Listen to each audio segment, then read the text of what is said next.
Hello दोस्तों, स्वागत है आपका अपने YouTube चैनल मैथ ओमेगा में। आज हम दोस्तों बात करेंगे वर्ग वर्गमूल के बारे में। जैसा कि हम अच्छी तरीके से जानते हैं दोस्तों कि वर्ग वर्गमूल चैप्टर काफ़ी इंपॉर्टेंट चैप्टर है। क्यों? क्योंकि यह मैथ के लगभग हर एक चैप्टरों में कैलकुलेशन की दृष्टि से पूछ ही लिया जाता है। ठीक है, तो हमें कुछ ही सेकंडों में किसी संख्या का वर्ग कैसे ज्ञात करते हैं और किसी संख्या का वर्गमूल भी हम लोग कम समय में किस तरीके से हम लोग ज्ञात कर सकते हैं और इससे रिलेटेड जो क्वेश्चन होते हैं उसको हम काफ़ी कम समय में हम लोग कैसे कर सकते हैं, तो उसके लिए दोस्तों हमें कुछ फैक्ट की ज़रूरत पड़ती है, जिसे अगर हम जान लेते हैं तो हमारे लिए क्वेश्चन सॉल्व करना बहुत ही आसान हो जाएगा। आइए दोस्तों, सबसे पहले हम लोग यह समझने का प्रयास करते हैं कि ये फैक्ट क्या है और हम लोग इसका क्वेश्चन में किस तरीके से यूज़ करेंगे। ठीक है, तो सबसे पहले हम लोग दोस्तों जानते हैं कि ये फैक्ट क्या है। तो अगर हम बात करें दोस्तों 1 से लेके 50 तक की संख्याओं के वर्ग प्राप्त हैं। ठीक है, अब हम इसे दोस्तों बहुत ध्यान से देखेंगे। लगभग 1 से लेके 24 तक की संख्याओं को बहुत ही ध्यान से देखेंगे। ठीक है, आइए ध्यान दीजिएगा। तो 1 का वर्ग कितना होता है दोस्तों? 1। 2 का वर्ग कितना होता है? 4। 3 का वर्ग कितना होता है दोस्तों? 9। 4 का वर्ग कितना होता है? 16। 5 का वर्ग कितना होता है दोस्तों? 25। 6 का वर्ग कितना होता है? 36। 7 का वर्ग कितना होता है दोस्तों? 49। 8 का वर्ग कितना होता है? 64। 9 का वर्ग कितना होता है? 81। 10 का वर्ग कितना होता है दोस्तों? 100। उसी तरीके से अगर बात करें 11 का वर्ग कितना होता है दोस्तों? 121। 12 का वर्ग 144। 13 का वर्ग 169। 14 का वर्ग 196। 15 का वर्ग 225। 16 का वर्ग 256। 17 का वर्ग 289। 18 का वर्ग 324। 19 का वर्ग 361। 20 का वर्ग 400। आगे अगर बढ़ें दोस्तों तो 21 का वर्ग 441। 22 का वर्ग 484। 23 का वर्ग 529। 24 का वर्ग 576 और 25 का वर्ग दोस्तों 625। तो आगे की संख्याओं के वर्ग कुछ इस तरीके से दिए गए हैं दोस्तों। यहाँ पर दोस्तों जो 1 से लेके 24 तक की संख्याओं के वर्ग हैं वो काफ़ी इंपॉर्टेंट है, इसलिए उसे ध्यान से देखिएगा दोस्तों। आइए अब हम लोग चलते हैं फैक्ट की तरफ। अगर हम दोस्तों पहले फैक्ट की बात करें तो यहाँ ध्यान दीजिएगा, एक क्या है दोस्तों? एक विषम संख्या है और उसका वर्ग क्या मिला हमें? विषम। 3 क्या है दोस्तों? एक विषम संख्या है और उसका भी वर्ग क्या मिला दोस्तों? विषम। उसी तरीके से 5 एक क्या है? विषम संख्या है और उसका भी वर्ग क्या मिला दोस्तों? विषम। ठीक है, 7 एक क्या है? विषम संख्या है और उसका भी वर्ग क्या है दोस्तों? एक विषम संख्या। अब ये विषम संख्या क्या होती है, पहले इसको समझ लें। विषम संख्या वे संख्याएं जो 2 से पूरी तरह से भाग न जाए। ठीक है, मतलब यदि हम उस संख्या में 2 से भाग देते हैं तो उसमें भाग 2 से नहीं जाता है और शेषफल कितना बचता है दोस्तों? 1 बचता है। तो ऐसी सभी संख्याएं क्या होती हैं? विषम संख्याएं होती हैं। ठीक है, विषम संख्या की पहचान कैसे करते हैं दोस्तों? यदि किसी संख्या के इकाई अंक पर 1, 3, 5, 7 और 9 है, किसी भी संख्या के इकाई स्थान पर 1, 3, 5, 7 और 9 है, तो वो संख्या क्या होती है दोस्तों? हमारी विषम संख्या होती है। ठीक है, तो यहाँ पर हमने क्या देखा दोस्तों कि 1 का जो वर्ग मिला वह भी विषम, 3 का वर्ग 9 यह भी विषम, 5 का वर्ग 25 यह भी विषम और 7 का वर्ग 49 यह भी विषम और 9 का वर्ग 81 यह भी विषम। ठीक है, तो हमने क्या देखा कि विषम संख्याओं के जो वर्ग होते हैं वो क्या होते हैं दोस्तों? विषम। ठीक है, विषम संख्याओं के वर्ग जो होते हैं वो क्या होते हैं दोस्तों? विषम। ठीक है, तो ये दोस्तों हमारा क्या था? पहला फैक्ट। ठीक है, समझ में आई बात कि विषम संख्याओं का वर्ग जो होता है वो क्या होता है दोस्तों? विषम। इसी प्रकार से दोस्तों जो संख्याएं सम होती हैं उनका वर्ग भी क्या होता है? एक सम संख्या होता है। जैसे ध्यान देंगे, 2 एक क्या है दोस्तों? सम संख्या है और इसका वर्ग क्या मिला हमें? सम। 4 एक सम संख्या है और इसका वर्ग क्या मिला दोस्तों? 16 सम संख्या। अगर 6 क्या है दोस्तों? एक सम संख्या और इसका वर्ग हमें 36 प्राप्त हुआ, जो कि क्या है दोस्तों? एक सम संख्या है। ठीक है, उसी तरीके से अगर हम बात करेंगे 8 क्या है दोस्तों? एक सम संख्या है। ठीक है, और उसका वर्ग 64 हमें जो प्राप्त हुआ वो भी क्या है दोस्तों? एक सम संख्या। इसी तरीके से बात करें अगर 10 एक सम संख्या है तो इसका वर्ग भी हमें क्या मिला दोस्तों? एक सम संख्या। तो हम यह अच्छी तरीके से जानते हैं दोस्तों कि जो सम संख्या होती है वो संख्या 2 से पूरी तरीके से विभाजित होती है। मतलब अगर हम उस संख्या में 2 से भाग देते हैं तो शेषफल 0 प्राप्त होता है। ठीक है, और सम संख्या की पहचान अगर हमें करना हो दोस्तों तो हम ये देखेंगे कि यदि किसी संख्या के इकाई अंक पर 0, 2, 4, 6, 8 है तो वह संख्या क्या होगी दोस्तों? हमारी सम संख्या होंगी। जैसे अगर हम यहाँ देखते हैं तो यहाँ पर क्या है दोस्तों? इकाई अंक पर 0 तो यह एक सम संख्या है। 64 का इकाई अंक क्या है दोस्तों? 4 है तो यह एक सम संख्या है। 36 का इकाई अंक क्या है दोस्तों? 6 है तो यह एक सम संख्या है। ठीक है, उसी तरीके से अगर बात करें हम 16 तो इकाई अंक क्या मिला दोस्तों? 6 है, तो मतलब यह एक सम संख्या है। तो हमने क्या देखा दोस्तों कि जो भी संख्या सम है उसका वर्ग भी हमें क्या मिलता है? एक सम संख्या प्राप्त होता है। ठीक है, तो इस तरीके से यह दूसरा हमारा फैक्ट हो गया दोस्तों। बातें समझ में आ गई? आइए दोस्तों अब हम लोग चलते हैं तीसरे फैक्ट की तरफ। तो तीसरा फैक्ट क्या है दोस्तों? ध्यान दीजिएगा कि सम पूर्ण वर्ग संख्या 4 से सदैव विभाजित होगी। मतलब जो भी संख्या पूर्ण वर्ग हो और सम हो, पूर्ण वर्ग भी हो और क्या हो दोस्तों? सम हो, तो वह सदैव 4 से विभाजित होगी। वो संख्या दोस्तों क्या होगी? सदैव 4 से विभाजित होगी। आइए देखते हैं। जैसे दोस्तों 144 यह एक क्या है दोस्तों, सम संख्या भी है और एक पूर्ण वर्ग संख्या भी है। ठीक है, तो यह संख्या दोस्तों 4 से विभाजित है। ठीक है, यह संख्या क्या है हमारा, 4 से विभाजित है। अब 4 से विभाजता का नियम क्या होता है, पहले इसको समझे। 4 से विभाजता का नियम यह होता है कि अगर किसी संख्या के अंतिम 2 अंक 4 से कटते हैं, अगर किसी संख्या के अंतिम 2 अंक 4 से कटते हैं तो वो संख्या हमारा सदैव 4 से विभाजित होगा। ठीक है, और यदि किसी संख्या के अंतिम 2 अंक शून्य भी हों, अंतिम 2 अंक क्या हों दोस्तों, शून्य भी हों, तो वो भी संख्या हमारी 4 से क्या होगी, विभाजित होगी। ठीक है, जैसे अगर हम यहाँ पर देखें दोस्तों 144 में जो अंतिम 2 अंक हैं वो क्या है दोस्तों, 4 4 है। ठीक है, और 44 जो होता है, जो 44 होता है वो दोस्तों 4 से विभाजित होता है। ठीक है, तो अगर ये 4 से विभाजित हो रहा है तो इसका मतलब ये हुआ कि 144 भी हमारा क्या होगा, 4 से विभाजित हो जाएगा। ठीक, बातें समझ में आ रही। आगे अगर हम देखें, अगर जिनको ये बातें नहीं समझ में आ रही है तो वो यहाँ ध्यान दें। हमने क्या कहा कि 4 से अगर हम 144 में भाग देंगे तो ये पूरी तरीके से क्या होगा, कटेगा। तो 4 तियाँ दोस्तों कितना होता है, 12, और यहाँ कितना बचेगा दोस्तों, 2। फिर हम लोग इस 4 को लेंगे तो यहाँ 24। अब 4 का टेबल कितनी बार हम पढ़ेंगे दोस्तों कि 24 आ जाएगा, तो कितनी बार हम लोग, 6 बार, 6 6 को 24। ठीक है, तो यहाँ कैंसिल हो गया। तो इसका मतलब मैं कह सकता हूँ कि जो 144 है वो 4 से क्या है, विभाजित हो रहा है। तो हमने आपको क्या बताया कि अगर किसी संख्या के अंतिम 2 अंक 4 से विभाजित होते हैं, ठीक है, तो वह संख्या भी हमारा क्या होगा दोस्तों, 4 से विभाजित होगा। और यदि किसी संख्या के अंतिम 2 अंक शून्य भी हों तो वह संख्या भी हमारा क्या होगा दोस्तों, 4 से विभाजित होगा। ठीक है, तो हमने आपको जो नियम बताया दोस्तों कि अगर कोई भी संख्या सम है और वह पूर्ण वर्ग है, ठीक है, तो वह सदैव 4 से विभाजित होगी। ठीक, जैसा हमने यहाँ पर देखा। ठीक है, उसी तरीके से दोस्तों यहाँ पर भी ये क्या है, जो 22 का वर्ग है 484, यह भी क्या है, एक सम संख्या है और पूर्ण वर्ग संख्या भी है। तो यह भी संख्या क्या होगी दोस्तों, 4 से विभाजित होगी। ठीक है, क्यों, क्योंकि अगर हम इसमें 4 से भाग देंगे तो यह पूरी तरीके से कट जाएगा। आइए देखते हैं।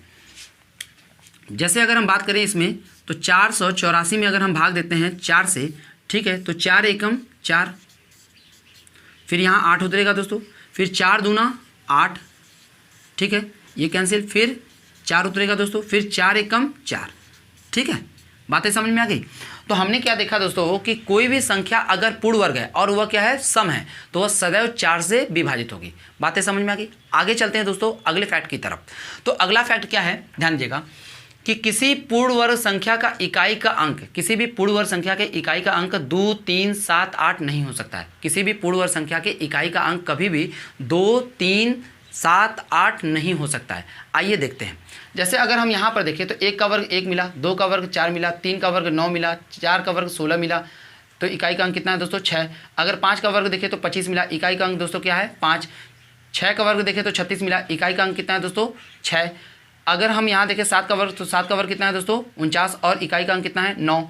8 का वर्ग अगर देखें दोस्तों तो 64, और इकाई का अंक कितना है, 4। उसी तरीके से आगे अगर हम किसी भी संख्या में देखें, जैसे अगर हम बात करें 35, तो 35 में अगर वर्ग देखें तो कितना है, 1225, तो यहाँ इकाई अंक कितना है दोस्तों, 5। अगर हम 36 का वर्ग देखें तो 1296, और इकाई स्थान क्या है दोस्तों, 6। अगर हम 37 का वर्ग देखें तो 1369, और इकाई स्थान क्या है दोस्तों, 9। तो हमने क्या देखा दोस्तों कि कोई भी अगर पूर्ण वर्ग संख्या होगी तो उसके इकाई का अंक, ये अंक कभी नहीं हो सकते हैं 2, 3, 7, 8। ठीक है, मतलब किसी भी पूर्ण वर्ग संख्या के इकाई का अंक, ये अंक कभी भी नहीं होते हैं। ठीक है, आइए दोस्तों अब हम लोग चलते हैं अगले फैक्ट की तरफ और समझते हैं। जैसे अगर हम बात करें दोस्तों कि यदि किसी संख्या के इकाई का अंक शून्य है, यदि किसी संख्या के इकाई का अंक क्या है दोस्तों, शून्य है, तो इसके वर्ग का अंतिम 2 अंक क्या होगा, शून्य होगा। इसके वर्ग का अंतिम 2 अंक सदैव क्या होगा दोस्तों, शून्य होगा। जैसे आप समझे कि यहाँ पर अगर हम 10 में क्या देखते हैं दोस्तों कि इकाई का अंक क्या है, शून्य, तो इसका जब हम वर्ग करते हैं तो हमें कितना प्राप्त होता है, 100। तो 100 में अंतिम 2 अंक क्या है दोस्तों, शून्य। बातें समझ में आ गई। उसी तरीके से अगर हम देखें 20, तो 20 में इकाई का अंक क्या है दोस्तों, शून्य है, तो इसका जब हम वर्ग करते हैं तो कितना हमें प्राप्त होता है, 400। तो जो 400 हमें प्राप्त हुआ तो इसका अंतिम 2 अंक क्या है दोस्तों, शून्य।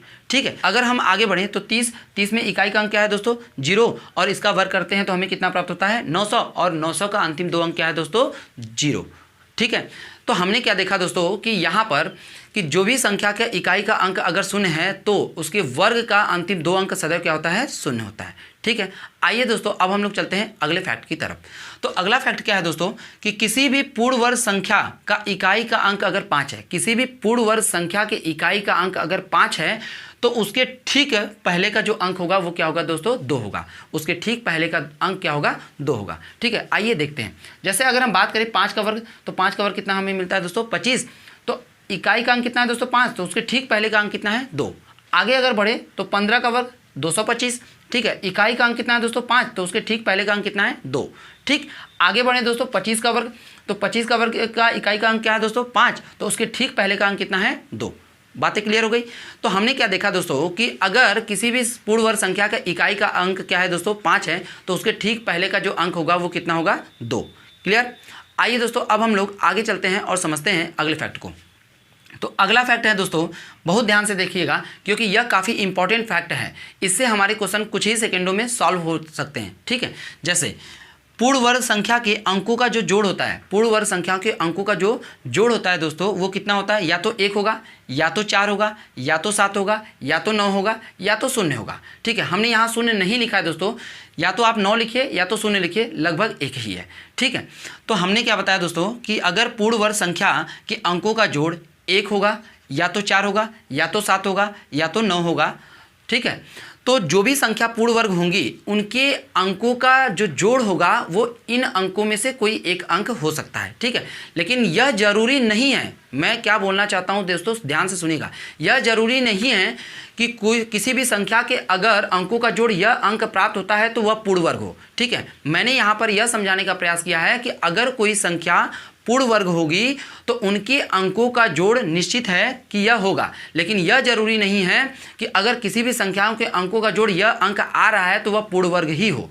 ठीक है, मतलब मैं यह कह सकता हूं कि अगर किसी संख्या के अंकों का जो जोड़ है वह इन संख्याओं में से कोई एक अंक आ रहा है तो वह पूर्ण वर्ग होने की संभावना है। ठीक है दोस्तों, आइए दोस्तों इसे समझने का प्रयास करते हैं। जैसे अगर हम दोस्तों 49 के वर्ग को ले लेते हैं तो यह एक क्या है दोस्तों पूर्ण वर्ग संख्या है। ठीक है, तो इनके अंकों को जोड़ को देखते हैं तो 2 + 4 + 0 + 1, तो हमें कितना प्राप्त होगा दोस्तों 4 में अगर 2 जोड़ेंगे तो कितना हमें प्राप्त होगा 6, और 6 में 0 जोड़ेंगे तो कितना 6, और उसमें 1 जोड़ देंगे तो कितना हमें दोस्तों मिलेगा 7। ठीक है, तो हमने क्या देखा कि यह एक पूर्ण वर्ग संख्या है और इनके अंकों का जोड़ कितना मिला 7। जैसे दोस्तों अगर हम इस संख्या को लेते हैं मतलब 2209, तो यह क्या है दोस्तों एक पूर्ण वर्ग संख्या है। ठीक है, तो यदि हम इनके अंकों को जोड़ें तो ध्यान दीजिएगा तो 2 + 2 + 0 + 9, तो हम अगर इसको जोड़ेंगे दोस्तों तो ध्यान दीजिएगा 2 में 2 जोड़ेंगे तो कितना 4, और 4 में 0 जोड़ेंगे तो कितना 4, और अगर हम 4 में 9 जोड़ेंगे तो हमें कितना प्राप्त होगा दोस्तों 13। ठीक है, तो यहाँ हमें कितना प्राप्त हुआ 13। तो अब यदि हम इनके अंकों को जोड़ें तो 1 + 3 तो कितना हमें प्राप्त होगा दोस्तों 4। ठीक है, बातें समझ में आ गई। अब हम दोस्तों एक और संख्या को लेते हैं। जैसे अगर हम बात करें 46 के वर्ग की, ठीक है, तो 46 का वर्ग कितना है दोस्तों 21 16। ठीक, तो यदि हम इन अंकों को जोड़ें तो ध्यान दीजिएगा 2 + 1 + 1 + 6, तो अगर हम इसको जोड़ते हैं तो 2 में 1 जोड़ेंगे तो कितना दोस्तों 3, और 3 में 1 जोड़ेंगे तो कितना 4, और 4 में अगर 6 जोड़ देंगे तो कितना हमें प्राप्त होगा दोस्तों 10। ठीक है, अब यदि हम इनके अंकों को जोड़ें तो 1 में अगर हम 0 जोड़ेंगे तो कितना प्राप्त होगा दोस्तों 1। बातें क्लियर हो गई। ठीक है, आइए अब एक और संख्या को हम देखते हैं। जैसे अगर हम बात करें यहाँ पर 45 के वर्ग की, तो 45 का वर्ग कितना है दोस्तों 20 25। ठीक है, तो यदि हम इनके अंकों को जोड़ें तो 2 + 0 + 2 + 5। ठीक है, तो अगर हम इनके अंकों को जोड़ेंगे तो ध्यान दीजिएगा तो 2 और 2 जोड़ेंगे तो कितना दोस्तों 4, और 4 में अगर हम 5 जोड़ेंगे तो कितना हमें प्राप्त होगा 9। ठीक, तो इस तरीके से हमें यहाँ कितना मिला 9। तो हमने क्या देखा दोस्तों कि किसी भी पूर्ण वर्ग संख्या को यदि आप लेते हैं तो उनके जो अंकों का जोड़ है वो क्या मिलेगा दोस्तों, या तो 7 होगा, या तो 4 होगा, या तो 1 होगा, या तो 9 होगा। ठीक है, आप इसी तरीके से सभी पूर्ण वर्ग संख्याओं के अंकों का जोड़कर आप देख सकते हैं। ठीक है, कि उनके जो अंकों का जोड़ मिलेगा वो क्या मिलेगा दोस्तों, या तो 4, या तो 7, या तो 1, या तो 9 प्राप्त होगा। ठीक है, बातें समझ में आ गई। उम्मीद है दोस्तों आपको यह नियम समझ में आ चुका होगा। आइए दोस्तों पहले हम लोग इस फैक्ट को समझते हैं, फिर हम लोग इस वाले को समझेंगे। तो जितनी भी दोस्तों पूर्ण वर्ग संख्याएं होती हैं उनका अंतिम 2 अंक जो होता है, जो उनका अंतिम 2 अंक होता है वह 1 से लेके 24 तक की संख्याओं के वर्गों का अंतिम 2 अंक होता है। समझने का प्रयास करिए। हमने क्या बोला कि जो भी पूर्ण वर्ग संख्या होती हैं उनका अंतिम 2 अंक होता है जो वो 1 से लेके 24 तक की संख्याओं के वर्गों का ही अंतिम 2 अंक होता है। ठीक है, मतलब कि 1 से लेके अगर हम 24 तक की संख्याओं का वर्ग हम देखें ध्यान से, ठीक है, तो इनका जो भी अंतिम अंक होगा, इनका जो भी अंतिम अंक होगा, उसके बाद अगर हम किसी भी संख्या का वर्ग करते हैं, किसी भी संख्या का अगर हम वर्ग करते हैं तो उनका जो अंतिम 2 अंक प्राप्त होगा वह सदैव 1 से लेके 24 तक की संख्याओं के वर्गों का ही अंतिम 2 अंक होगा। ठीक है, आइए इसे समझने का प्रयास करते हैं। जैसे अगर हम ले लेते हैं इसको 33 का वर्ग, तो जो 33 का वर्ग है दोस्तों, तो इसका जो अंतिम 2 अंक है 89, यह देखिए कि 1 से लेके 24 तक की संख्याओं के वर्गों का अंतिम 2 अंक किसका है। ठीक है, तो यहाँ हम अगर हम ध्यान से देखें तो यह दोस्तों हमें मिलेगा 17 का वर्ग का अंतिम 2 अंक क्या है दोस्तों, 89 है। तो यहाँ भी दोस्तों हमें यह प्राप्त हो चुका है। ठीक है, समझ में आ रही बातें। यदि हम एक और संख्या को देखें दोस्तों, तो 43 का वर्ग हमें कितना प्राप्त हुआ, 1849। अब इसका जो अंतिम 2 अंक है दोस्तों, वह 1 से लेके 24 तक की संख्याओं के वर्गों का अंतिम 2 अंक में से कोई एक ही होगा। ठीक है, जैसे अगर हम देखें यहाँ पर, तो यहाँ पर हमने क्या देखा दोस्तों, 7 का वर्ग, तो 7 का वर्ग कितना मिला हमें, 49। अब 49 क्या है दोस्तों, यहाँ पर हमें मिल गया। ठीक है, अगर हम दोस्तों अगली संख्या देखें तो हमारे पास है 41 का वर्ग, तो 41 का वर्ग देखें तो कितना है दोस्तों, 1681। ठीक है, तो अब इसका अंतिम 2 अंक जो मिल रहा है वो कितना हमें प्राप्त हुआ, 81। यह निश्चित है कि यह 1 से लेके 24 तक की संख्याओं को अगर हम वर्ग करते हैं तो किसी न किसी संख्या के वर्ग का अंतिम 2 अंक होगा। ठीक है, और हम अच्छी तरीके से जानते हैं कि 81 किसका वर्ग होता है दोस्तों, 9 के वर्ग होता है। ठीक है, यहाँ पर हमें प्राप्त हो चुका है। बातें समझ में आ गई। अब अगर हम दोस्तों यहाँ पर 37 का वर्ग देखें तो 37 का वर्ग कितना है दोस्तों, 1369। कितना है दोस्तों, 1369। तो अब इसका अंतिम 2 अंक कितना है दोस्तों, 69 है। ठीक है, तो यह भी निश्चित हो चुका है कि अगर 1 से लेके 24 तक की संख्याओं का अगर हम वर्ग करते हैं तो उस दौरान किसी न किसी संख्या के वर्ग का अंतिम 2 अंक निश्चित है 69 आया होगा। जैसा कि हम अच्छी तरीके से जानते हैं 13 का वर्ग कितना होता है दोस्तों, 169, और इसका अंतिम 2 अंक कितना है, 69 है। ठीक है, तो हमने क्या देखा दोस्तों कि किसी भी संख्या का अगर हम वर्ग करते हैं, किसी भी संख्या का वर्ग करते हैं तो जो हमें वर्ग प्राप्त होता है उसका अंतिम 2 अंक सदैव 1 से लेके 24 तक की संख्याओं के वर्गों का ही अंतिम 2 अंक होता है। ठीक है, आइए दोस्तों अब हम लोग चलते हैं अगले फैक्ट की तरफ। तो अगला फैक्ट क्या है दोस्तों, पूर्ण वर्ग संख्या में अंकों की जो संख्या है वह n अगर सम है, अगर हमारा दोस्तों क्या है, सम है। ठीक है, तब वर्गमूल में अंकों की जो संख्या होगी वो क्या होगा दोस्तों, हमारा n/2 होगा। कितना होगा दोस्तों, n/2। बातें समझ में आ गई। और यदि पूर्ण वर्ग संख्या में अंकों की संख्या n क्या हो, विषम हो, तब वर्गमूल में जो अंकों की संख्या होगी वो कितना होगी दोस्तों, n+1/2 होगा। बातें समझ में आ रही है। ठीक है, आइए अब इसमें से एग्जाम्पल के द्वारा समझते हैं। ठीक, तो अगर हम दोस्तों यहाँ ध्यान दें कि 46 का वर्ग, तो 46 का वर्ग कितना होता है दोस्तों, 2116। कितना, 2116। अब इसमें अगर हम देखें तो कुल कितने अंक है दोस्तों, तो 1 2 3 4, कुल कितने अंक हैं, 4। तो इसके वर्गमूल में अंकों की संख्या अगर हमें ज्ञात करनी है तो हम कैसे ज्ञात करेंगे, तो ध्यान दीजिएगा। हमने क्या बताया दोस्तों कि यदि n हमारा क्या हो, एक सम हो। ठीक है, जहाँ n क्या है दोस्तों, किसी भी पूर्ण वर्ग संख्या में अंकों की संख्या, किसी भी पूर्ण वर्ग संख्या में अंकों की संख्या है। ठीक है, तो यहाँ अगर हम देखें तो कुल कितने अंक है दोस्तों, 1 2 3 4, कितने अंक है, 4, और ये क्या है दोस्तों, सम है। तो जब यह सम होगा तो वर्गमूल में अंकों की संख्या हम लोग कुछ इस तरीके से निकालेंगे। ध्यान दीजिएगा।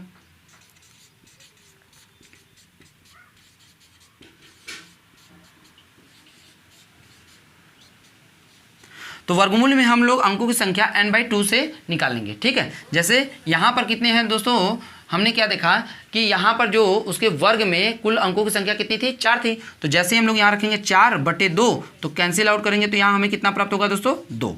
ठीक है, तो इस प्रकार से हमें क्या पता चला कि इसके वर्गमूल में कुल कितने अंक होंगे दोस्तों, 2 होंगे। और हम अच्छी तरीके से देख रहे हैं दोस्तों कि इसका वर्गमूल मतलब 2116 का जो वर्गमूल होगा वो कितना होगा दोस्तों, 46, और इसमें कुल कितने अंक हैं, 2 अंक हैं। बातें समझ में आ गई। ठीक है, अगर दोस्तों n हमारा क्या हो, एक विषम संख्या हो, n क्या हो दोस्तों, हमारा एक विषम संख्या हो, तो उसके वर्गमूल में अंकों की संख्या हम कैसे निर्धारित करेंगे। ठीक है, आइए ध्यान दीजिएगा।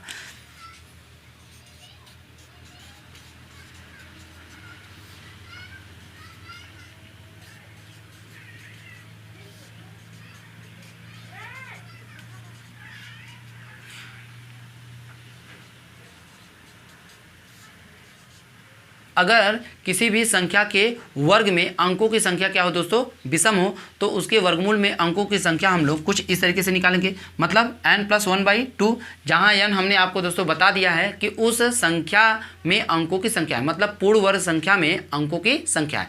तो यहाँ अगर मान लीजिए कि विषम संख्या हमें मिलता है, जैसे अगर हम ध्यान दें यहाँ पर 29 का वर्ग, तो 29 का जो वर्ग है वो कितना है दोस्तों, 841। कितना है, 841। तो इसमें कुल कितने अंक है दोस्तों, 1 2 3। क्या है दोस्तों, 1 2 3, मतलब 3 एक विषम संख्या है। तो इसके वर्गमूल में अंकों की संख्या अगर निर्धारित करनी है तो हम लोग क्या करेंगे, इस फार्मूले का यूज़ कर देंगे। ठीक है, तो 3 + 1 बटे दोस्तों 2।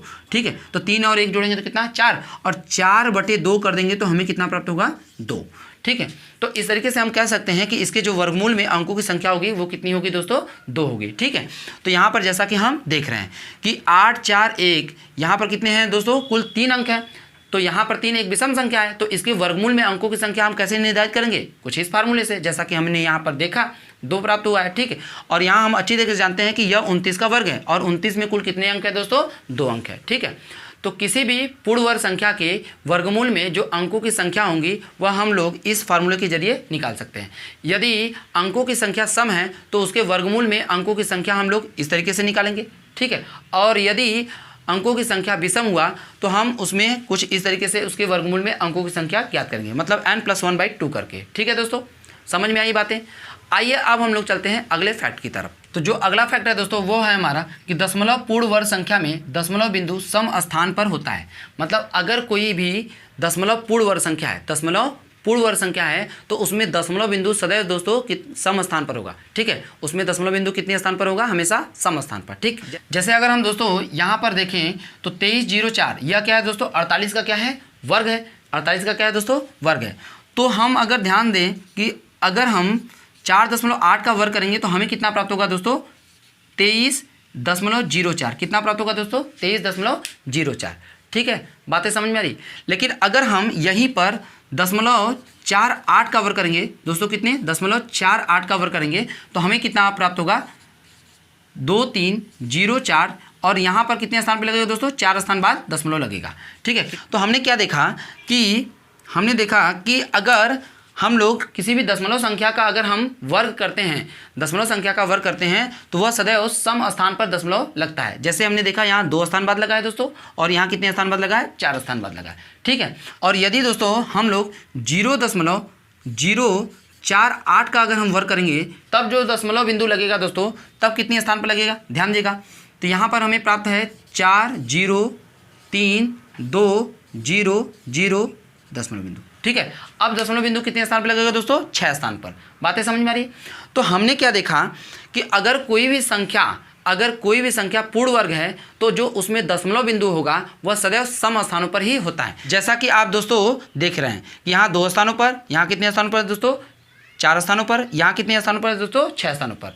अगर 2 4 6 स्थानों पर है तो हम कह सकते हैं कि जब हम उसका वर्गमूल निकालेंगे दोस्तों, तो जो दशमलव बिंदु होगा जस्ट आधे पर हो जाता है। कितने पर दोस्तों, जस्ट आधे पर। मेरे कहने का मतलब अगर यहाँ पर दशमलव 2 स्थान पर है तो इसके वर्गमूल में जो दशमलव बिंदु लगेगा वो कितने स्थानों पर लगेगा दोस्तों, 1 स्थानों पर। ठीक है, अगर मान लीजिए यहाँ पर किसी पूर्ण वर्ग संख्या में दशमलव बिंदु कितने स्थान बाद है दोस्तों, 4 स्थान बाद है, तो इसके वर्गमूल में कितने स्थान बाद होगा, तो इसके वर्गमूल में कितने स्थान बाद होगा दोस्तों, 2 स्थानों पर। ठीक है, और यदि किसी संख्या के वर्ग में जो दशमलव बिंदु है वह 6 स्थानों पर लगा है, 6 स्थानों बाद लगा है, तो उसके वर्गमूल में कितने स्थानों बाद लगेगा दोस्तों, 3 स्थानों बाद। बातें समझ में आ गई। ठीक है, तो इन्हीं फैक्ट को यूज़ करके हम लोग दोस्तों वर्गमूल के क्वेश्चन को हम लोग कुछ ही सेकेंडों में सॉल्व कर सकते हैं। अब हम लोग दोस्तों मिलेंगे अगले वीडियो में, जिसमें हम लोग दोस्तों इन्हीं फैक्ट का यूज़ करके हम लोग किस तरीके से क्वेश्चन को सॉल्व करेंगे वहाँ जानेंगे। ठीक है, आपको हमारा यह वीडियो कैसा लगा कमेंट करें, शेयर करें, लाइक करें और चैनल को सब्सक्राइब करें।